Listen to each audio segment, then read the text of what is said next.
Sahabat Rakas Farm, tahukah bahwa pembongkaran kolam pemijahan belut bukan hanya tentang membongkar fisik kolam, justru inilah titik awal dari evaluasi dan perencanaan siklus pemijahan selanjutnya. Apa saja yang harus diperhatikan? Mari kupas tuntas proses penting ini. Air tenang mengalir bijak di bawah rak, belut berselimut dalam sabar, hidup pun tumbuh lembut. Rakas Farm. Halo sahabat Rakas Farm, pada episode kali ini Rakas Farm akan mengajak menelusuri fase penting dalam budidaya belut, yaitu proses pembongkaran kolam pemijahan. Meski sering dianggap sebagai tahapan akhir dari pemijahan, justru disinilah banyak evaluasi dilakukan untuk menyempurnakan proses ke depannya. Kolam pemijahan adalah tempat belut berkembang biak. Setelah satu siklus pemijahan selesai, kolam tidak bisa langsung digunakan kembali. Dibutuhkan pembongkaran dan penataan ulang sebelum digunakan untuk siklus berikutnya.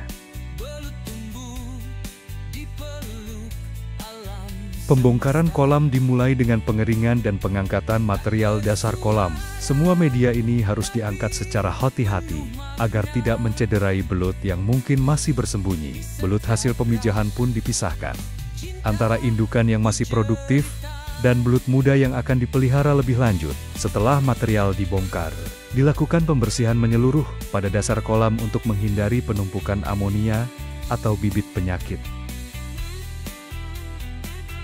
Setelah pembongkaran selesai, kolam dibiarkan kering dan terkena sinar matahari langsung selama beberapa hari. Proses ini disebut sterilisasi alami untuk membunuh mikroorganisme patogen. Jika dibutuhkan, Rakas Farm juga menambahkan proses pengapuran ringan pada dasar kolam. Ini berfungsi menstabilkan pH tanah dan menekan perkembangan bakteri berbahaya. Sahabat Rakas Farm, pembongkaran kolam pemijahan bukan hanya pekerjaan fisik, tapi juga bagian penting dari manajemen budidaya yang berkelanjutan. Dengan membongkar, mengevaluasi, membersihkan, dan menyiapkan ulang, artinya sedang menjaga keberhasilan generasi belut berikutnya. Itulah sebabnya Rakas Farm selalu melakukan proses ini dengan teliti dan terjadwal. Karena keberhasilan pemijahan belut sangat ditentukan oleh kondisi kolam, media, serta kesehatan indukan. Terima kasih telah menyimak proses ini bersama Rakas Farm.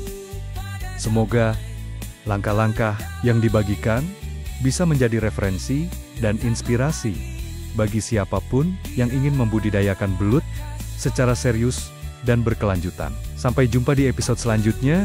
Sahabat Rakas Farm, tetap semangat, tetap produktif, dan terus majukan pertanian serta perikanan Indonesia.